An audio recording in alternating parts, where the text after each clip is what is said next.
Hello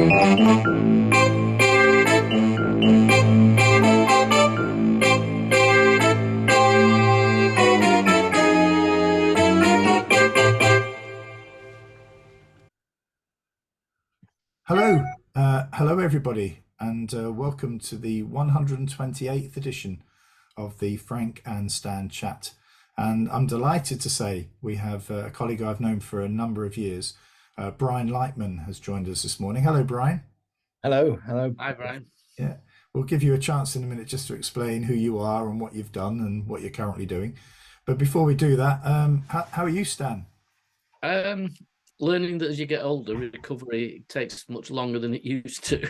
Yeah. So I'm still struggling with a bad back, despite the fact it really ought to be better by now.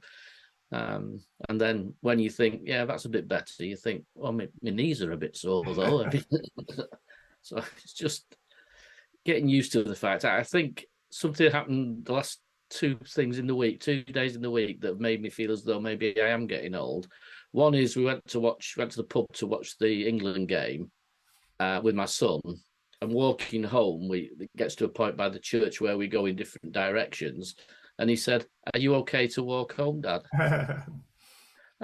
To walk, and then he's also said he'll come and help me put the Christmas decorations up on the gutters and things. Oh. I thought, I must be getting old. So, someone offered me and my wife a seat on a train recently, and that brought it home. Brian, there are maybe a few people out there who don't know who you are. So do you want to just sort of introduce yourself and give us some idea of the sort of stuff you're currently doing as well?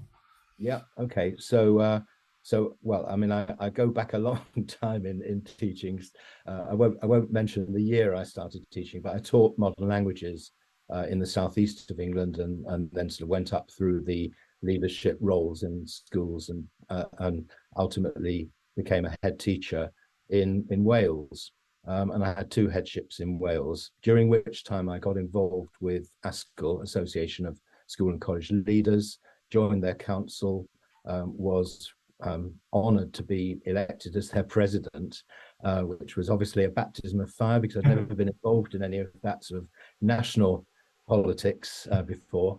And then I was appointed as their general secretary when my predecessor, John Dunford, retired. So I did that for 6 years. And since then, I've been working as a sort of a freelance consultant, going in mainly into schools, into lots of different schools, and seeing lots and lots of fantastic things, really, and being an external pair of eyes. And what I've found is that I didn't know what sort of demand there'd be for this sort of work when I finished, and I didn't really need to take on a lot, but there was actually quite a big demand because people want somebody to come into their school as an external person, and they want to be able to have an honest conversation with them and say, this is going well. Do you agree? Is there anything you've seen elsewhere that could make it even better?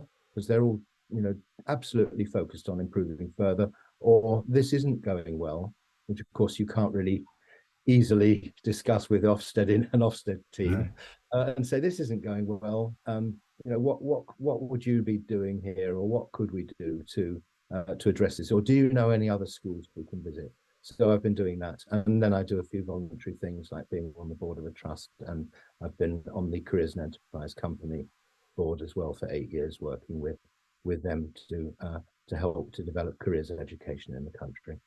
Now, I know a little while There's a ago lot of you said, affirmation, Brian, that head teachers want as well in that role of a consultant. Yeah. To say, I'm thinking of doing this. What do you think? Exactly. When you say, yeah, that sounds like a good idea, that there's a relief. There's somebody there who's sharing that view. There is, and I mean, one head teacher, I was asking, how useful that head teacher found things, the things that I was doing, and her answer was, it's reassurance a lot of the time, because you hear so much criticism of everything that people lose confidence, and they need to just be given that confidence, because we've got some fantastic head teachers, school leaders, and teachers in all of our schools, really. And lots of really great people in our profession, and sometimes they feel so beleaguered a lot of the time that they often lack the confidence to just have self-belief in Yeah. what they're doing. I found also that there were occasions when head teachers just wanted to open up, and there was the sort of that you were taken into confidence about. I mean, it may be also about sort of family issues that they're struggling with, which they feel that they're so high up within the organization. It may only be their senior deputy is aware of this, or the chair of governors. But if the relationship on either side of those is tricky, I found that they welcomed, and it was quite painful, I have to say. I've had experiences, not because I've caused it, but where a head teacher has broken down in front of you, and actually having somebody who can actually try and pick them up and also say, well, I do think, because we've gone down that road, all of us together, that pressure, and there have been times when you've needed somebody to confide in. So I think that's probably when I've been at my strongest, I think, and most helpful. Is that, Frank, because the model now is to suppose check and test and challenge, and we've forgotten that the critical friend role has a friendship role in it as well, as being critical? Because I just think I'm with you both on that. I just think schools here, even from within their larger organisation, criticism, they've got to be on the toes, they've got to do this, your next Ofsted's come in, you better. And I just wonder, have we lost the bit that somebody says, yes, your Ofsted's coming, but we'll be stood alongside you on that, or we're there, and if it goes wrong, it's us as much as you. Yeah, and we all know, that the best leaders take risks sometimes, and we're in a very risk-averse system at the moment, and that's very sad. But I've had very similar conversations to one you've had, Frank, and often also people want. They don't know where to go with their career next, and they want to talk that through, which obviously is difficult to do if you're working in a school and you don't want to unsettle your senior team, make them think that you might be thinking about leaving or something. So that's a conversation. Yeah.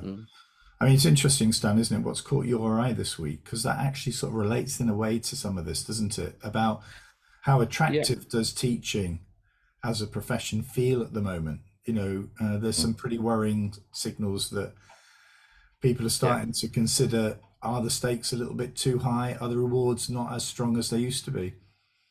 Yeah, I think Brian was saying before we came on air about the ITT.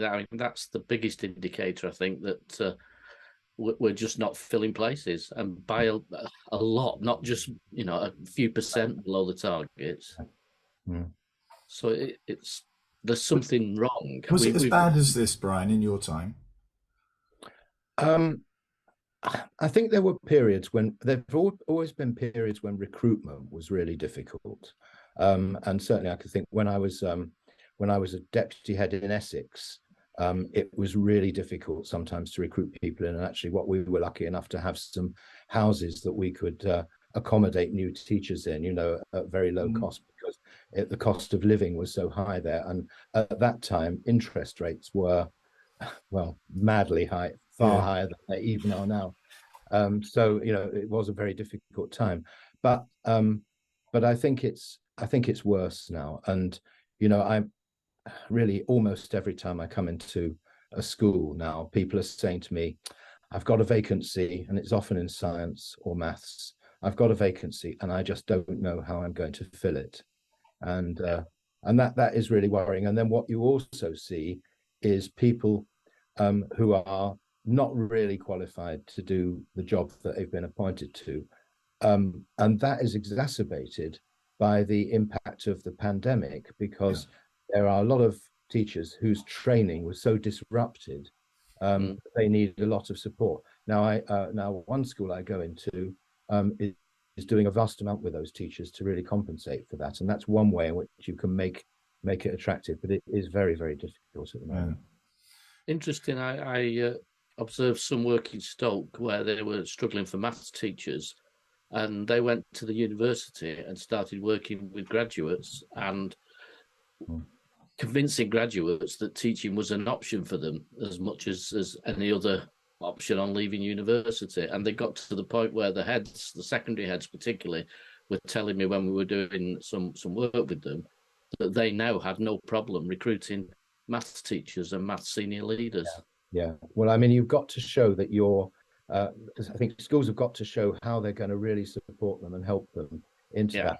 But you know, that I mean, the sort of the reputation, the wrong reputation of teaching has been around for a long time. You know, when I first made the decision to train, a lot of people were saying to me things like, "Oh, get a proper job, you know, go into business and earn lots of money or something." I said, "No, I want to be a teacher," you know, and I've never looked back from that. And I think when we hear all this negativity and all this stuff about, you know, all the things that are wrong, then you know, that puts people off.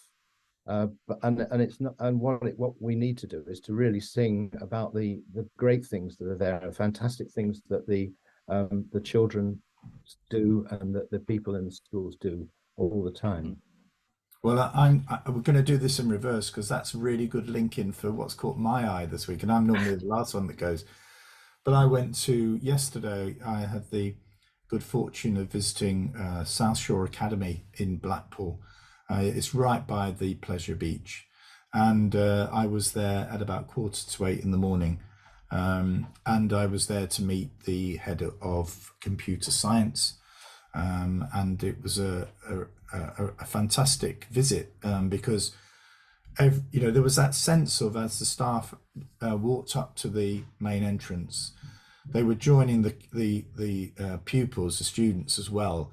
There was a complete sort of alignment between them. There was no them and us sort of thing. There was a real genuine welcome, you know, from the staff, and the children, the young people felt so comfortable in their presence. You know, it was uplifting. And then I met the teacher that I'd gone to see, and I was welcomed brilliantly by the head, and we sat in the head's office, and she explained, you know, she was brought up in Blackpool. She, you know, wanted to train. You know, most people said to her when she went for post, "Oh, you're here for hair and beauty, are you?" Because of her appearance. She said, and she said, actually, I said to them, no, but it was really good to challenge the perception that people have about, you know, a computer scientist and what they have about hair and beauty. You know, so it was a great visit. And I was just before, there was a consistent approach to hearing children read. How children read in that school is done consistently, 3 mornings a week. And this sort of stuff whereby you hear of criticism of the way that secondary schools, there are some of which have got low attainment in reading for whatever reason, more often not, perhaps not because of them, but they are trying to tackle it, you know. And I think well done to South Shore for giving the time and effort to that sort of work.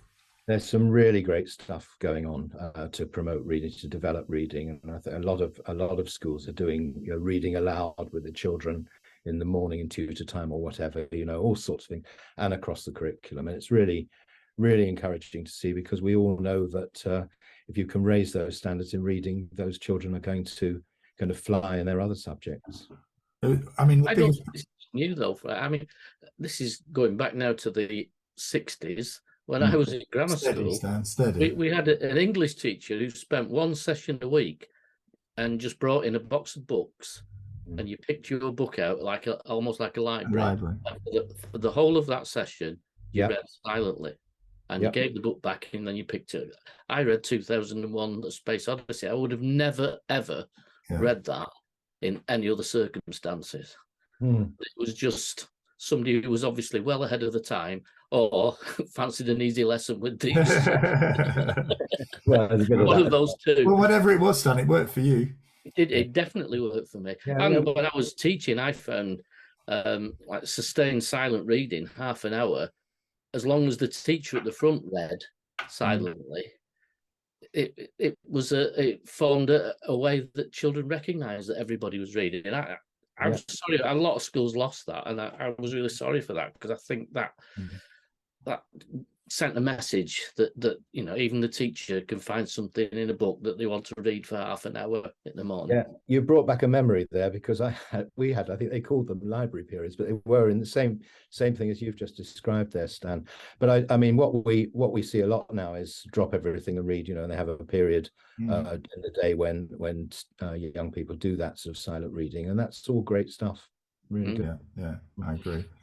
Right, Brian, should we do it in reverse order? What's caught your eye then this week? Well, lots of things, and I want to really emphasize the positive things that I see today. You know, I was in a school yesterday and just saw some wonderful things there. There was they had a load of employers in school in the hall doing mock interviews with students, and one of the students came out. We asked him how it went, and he said, "Oh, I was really nervous, but I loved it." You know, and the employers were so full of how impressive these children were in a school that's in a city school in Southampton, you know. But so there's that. But the thing that's really caught my eye this week has been a report that the NHS have brought out, and it's called it's about the rate of mental disorders amongst 17 to 19-year-olds has increased. That's the sort of the headline on the report, but it also talks about younger children there. And what we're seeing there is it's up from 1 in 6 children, which was bad enough, you know, to in the age 7 to 10, particularly boys, 19.7% of boys.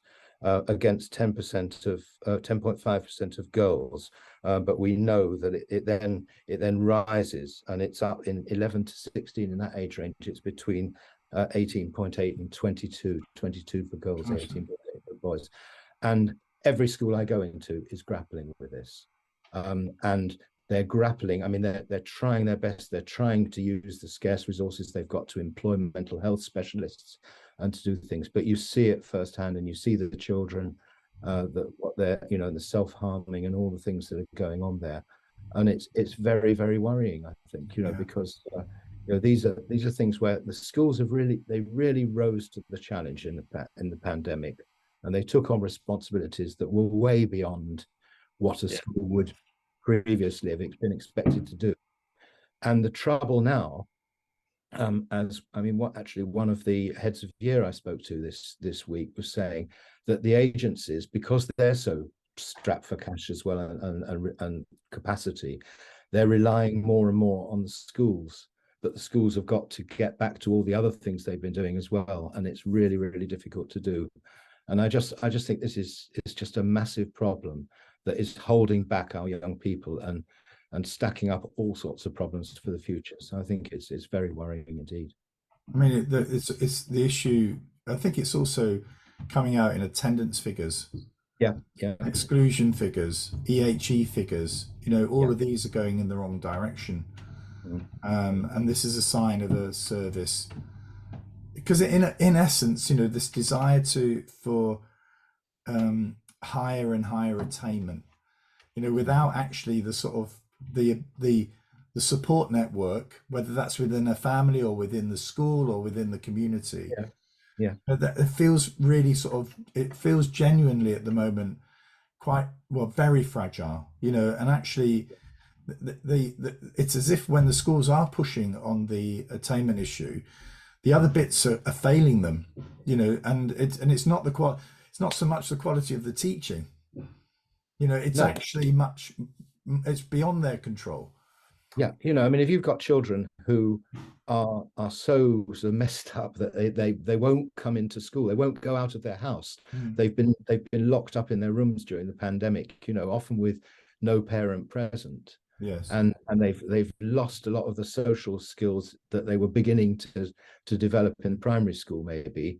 And you know, you're up against that. Or you've got children. The other thing that a number of the schools I've been into recently have got is children with no English at all, who are refugee children, and there's no EAL support. No. Yeah. You know, and so where do you start? Yes. You know, and especially if you can't recruit people to do that, you know, it's a vicious circle. Yeah, Stan, you were going to say?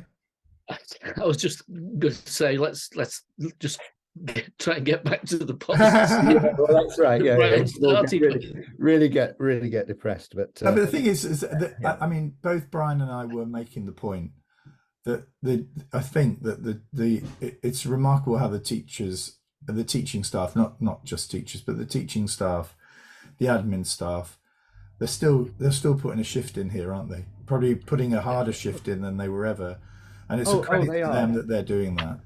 They are, Absolutely. they're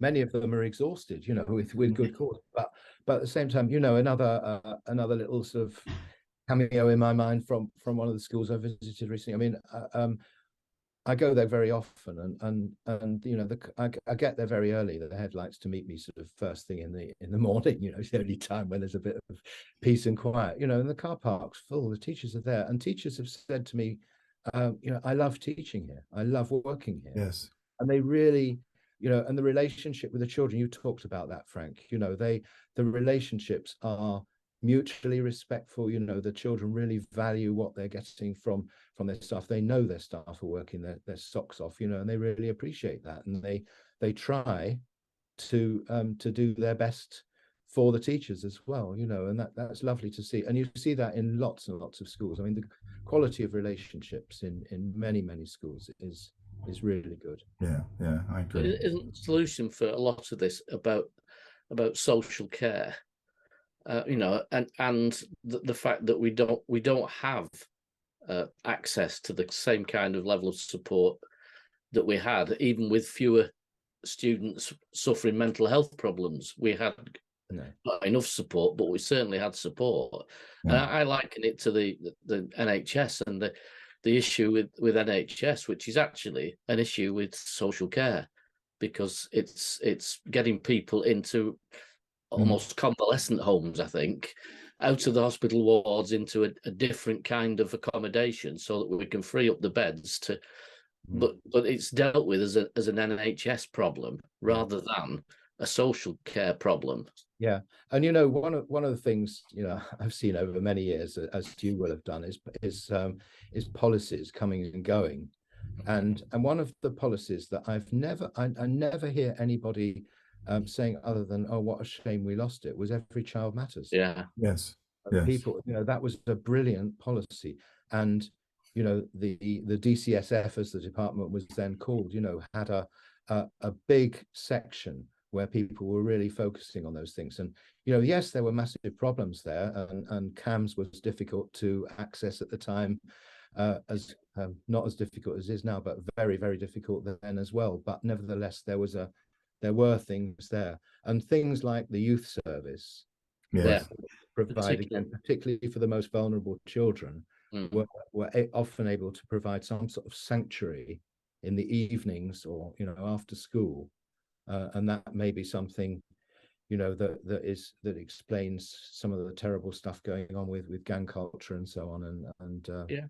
But when I became a senior manager in the county in Lancashire, away from headship through advisors and then a senior manager, when I first started, the push was to expand the youth service, and they were acquiring buildings to be able to put further activities, etc.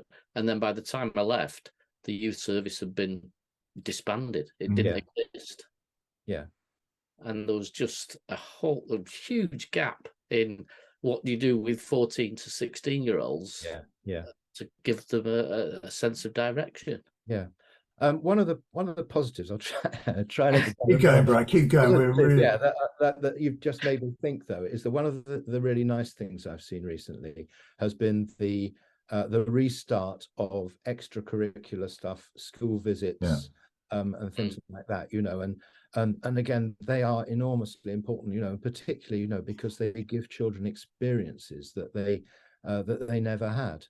And they may be simple experiences that you and I may have had very early in our lives, like just going on a bus or going into the country, going out to the city, into the countryside, or seeing the sea or something like that. That there are children who have never seen that, never done those things, or taking part in a school production or the sports fixtures or whatever they they want. And those things have started up again, and schools have really made an effort with those things because it was missing, and it was missed by the teachers as much as the students, because they know that's how you really get to know. They get to know another side of you, and you get to know another side of them. You know, so you're on my pet project there, Brian, because I think the thing that's missing with all this stuff on the curriculum at the moment is nobody's writing experiences into it. Absolutely. I think it should have been part of the national curriculum, that when you plan your curriculum, you say the how bit by saying they will experience A, B, and C that will enhance the learning. I'm totally with you on that. And actually, I mentioned before we started this earlier today that I'm involved as a director with a small organization called Schools of Tomorrow. And what we're trying to do there, really, it's just a completely sort of bottom-up voluntary organization where we've got a number of schools who are saying, they started off by saying, can we redefine outstanding?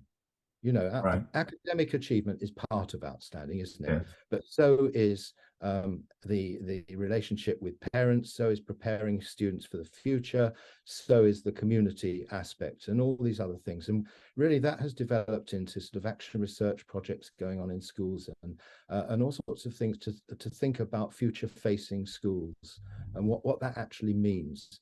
And so, and student voice is a massive part of that as well. And all those things are helping, to produce a really broad view of the curriculum. We had a conference on regenerating schools a couple of weeks ago with the Edge Foundation, and with students taking part alongside the teachers. And they were talking about climate change and looking at some of the things that have been done in Morecambe Bay, some very interesting projects there. All those things that you can build into the curriculum, make it rich, and go beyond, and that's not pushing out the academic stuff at all. Or the sort of the fact that you've got to gather knowledge. That's not, we're not saying that at all. No. We don't. But you're just saying you just need that bigger picture. So I'm absolutely with you, Stan, on that. There was a big conference in Blackpool this week, on Tuesday, which I was unable to attend. But a colleague, we have a very energetic member of a young member of the Blackpool Education Improvement Board, who fed back the findings of the conference on Thursday. And he was, in a way, the young people know what's wrong with the system. Oh, yeah. They see through all of the assessment hoops that everybody's jumping through. Absolutely. They can see how it doesn't prepare them for the workplace. Yeah. And actually, it's very, very painful, and it makes you feel as though you've not done enough to fight the corner when you hear young people saying that bleeding obvious, to be honest. And actually, we need to hear it, don't we? Because this is why I've been so involved in the world of careers education, because those so-called employability skills or whatever are so vital, and we have to do something to help young people to develop them, and the students know that. They know that, and they want that, and they'll tell you in any student voice session I do, they'll tell me exactly what they want beyond those things, and you can't argue with it. They are obvious things, and many schools are trying, but until it's valued externally, it's going to be pushed aside by the accountability system.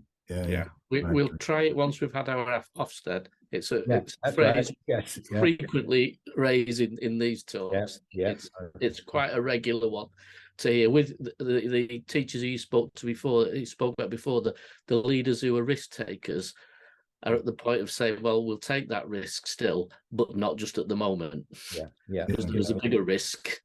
And when a school's in the Ofsted window, all this stuff about you only get a day's notice. Well, I'm sorry, but you're in the window. That definitely changes the behaviour of schools in exactly the same way as it did when I was ahead, and you had a year's notice that there was going to be an election. Exactly the same. I mean, a shout out again, because it's all Blackpool this week, but because I've been there, but they've got the local authority, they've got I think it's their SEND inspection, I can't remember. They've got an Ofsted inspection this week, but it's a 3-week inspection, so they were given 5 days notice of this.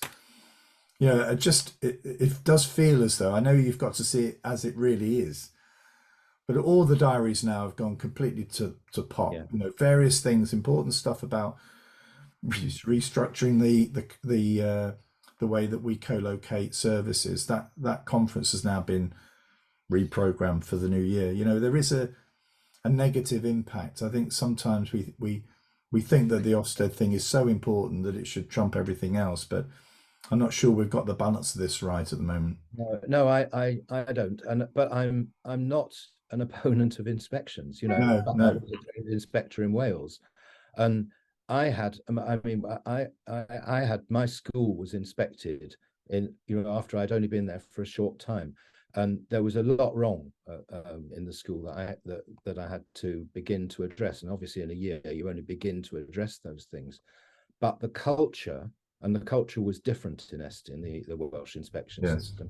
The culture was that I could write a really open, frank self-evaluation, share it with the inspectors and say, look, this is where we are. This is what we've done so far. This is what we think we need to do. And please, will you tell us if you think we're on the right track? And it was challenging, but it was a really helpful experience, and it took our school forward. Right. And the actual report was very, very constructive and positive, and highlighted all the positive things. So we didn't have this dreadful sort of label of, you know, you're inadequate or you're RI or something like that, you know, and you know, and a bland 2 pages of stuff that doesn't tell you anything. No, it was a detailed report and we were able to write a really strong action plan on the back of it, and take the school forward, you know, and so it can be really helpful. But I think self-evaluation, validated self-evaluation, is what we always were arguing for through ASCL. Is the way forward, but that's got to be a different culture, and at the moment I'm afraid the culture isn't there in Ofsted. No. Stan, what's caught your eye this week? Well, it was changing schools changing their mat, academies changing their mat, and it hadn't. I thought that was fairly rare, and I thought that usually sort of hit the news headlines if a school, if an academy was changing. But it turns out that so far there's been almost 1,500 schools that have changed mats, and there's one school at the moment that's just about to have its 4th mat in 10 years. And the comment that made me just a wry smile at the end of it was a consultant who said, "This shows the system is working." But it doesn't feel like it in that one school. But there's 50 schools that have had 3 different mats. So there's something wrong. I mean, in some cases, it was the mat that was dissolved because of irregularities and the like. So there's one in Greater Manchester, I think, that's an outstanding school that's coming up for its 3rd mat. Yeah, and that can't be right, because if your mats are working and some of them work really well, then that support mechanism should be there to help a school get better. And if you've moved it already to 3 and it hasn't got better, then the solution isn't in the structure above it. The solution has to be at ground level. I just, you know, as a parent who comments that, you know, that we've had 2 school uniforms in 4 years, and things like that are just, you know, because the mindset of some of the takeover bids is we have a method that works, and you will apply yourselves to our method, instead of understanding the organisation that they're going to work with to find out where the changes are. And we all know the changes might well be in the community. The changes might be the poverty levels. You know, there's a lot to it, that a simple structural change or a change of leadership 4 tiers up doesn't make that much of a difference. Yes. Yeah. I was just thrown by how many academies have changed, or how many times. And I would guess that there's a large percentage of those that have done that without really wanting to. A lot of people felt yeah, a lot of people felt under a great deal of pressure to join a MAT whenever the last announcement was that we're going to change all schools part of strong MAT, and the argument I've always had there is, as you say, structures aren't the solution. It might be the right thing for schools, and I know schools which have benefited enormously from being in a MAT, but at the same time, I also know schools in cooperative trusts or which are standalone, which are doing really well, or in other forms of federation. So I think, you're absolutely right. And the other thing, of course, we've got the orphan schools, where which probably do need the support of a MAT, but nobody wants to take them on because it's going to drive down their data, the accountability system. So that's. But I also think we've got to be grown up enough to start saying, and these need to have a geographical nature, so that the schools in an area are supported by the same model. The fact that two schools might want to cooperate but are in different mats, even though they can see each other across the field, just seems to me to be a ridiculous position to be in. And it's also undermined primary secondary transition in areas, because obviously I was ahead at a time when that didn't exist, and it was in Wales anyway. But we had a cluster of 5 or 6 of the main primary school, the main feeder schools, and that would have been a great basis for a MAT. But we did work closely together, but it would have been a great basis for that as well. Hopefully with another secondary school as well in there. Right, we're getting on for 40 minutes, believe it or not. Okay. It's amazing, isn't it? So we always end the chat with room 101. So Stan and I don't know what Brian's going to throw into room 101. So the big reveal is now. So what's it going to be, Brian? Okay, well, I've been thinking really hard about this one, and I don't know how much space there is in room 101. I want to put a lot of people in there. I'm not going to name them, but I do want to put quite a large group of people into room 101, if that's all right. Yeah, that's fine. But actually, if it's a crowd, it would be good for them to all be crowded into a small space.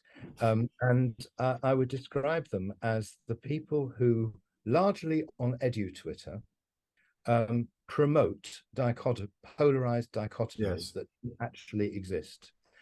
So all this nonsense about either knowledge or skills, or you're a trad, I'm a prog, or whatever, all this nonsense, and it is actually it's undermining what should be a forum for really, really good debate. And I value those social media to be able to get hold of articles, information, to hear what other people are doing. But we just get this thing where I'm right, I do it this way, the way to do it. And I want to talk to people who do things differently from me, and I want to learn from them. But I don't want to be told I'm wrong with everything without them listening to me. So it's a big group. But I think if we need them. Somebody tweeted the other day, edu-Twitter, what don't you feel like saying grow up to edu-Twitter? And I think for those people, I wish they would. So that's my I think we're more than happy to put that in 101, aren't we, Stan? Yeah. Just those that feel the need to say you're wrong, despite the fact it's nothing to do with them. It's not criticizing their way of working, but what somebody else has done. And also, we need to be forward-looking, and I get that completely. But at the same time, not everything that happened in the past was bad. There were things, and we need to learn from that, as well as saying, no, we didn't get that right, and we need to do it differently. And I see things going on in schools now that are done so much better than when I was a classroom teacher, and that's wonderful to see. And I long may it last and develop and flourish. Well, that's a good positive note to end on, isn't it? Yeah. Really so thank you very much, Brian. It's been an absolute pleasure to have you join us, and we'd love you to come back if you're happy to rejoin us in 2023. I'll throw some dates to you. That'd be brilliant. And we have another guest with us next week, and actually we're then into the run-up, we've got Samina Chowdhury is going to join us next week, and then we have our Scouse poet Eric Craven is coming back for the Christmas special. So thank you everybody for watching or listening, and all being well, we'll see you next week. Bye bye everyone. Bye. Bye.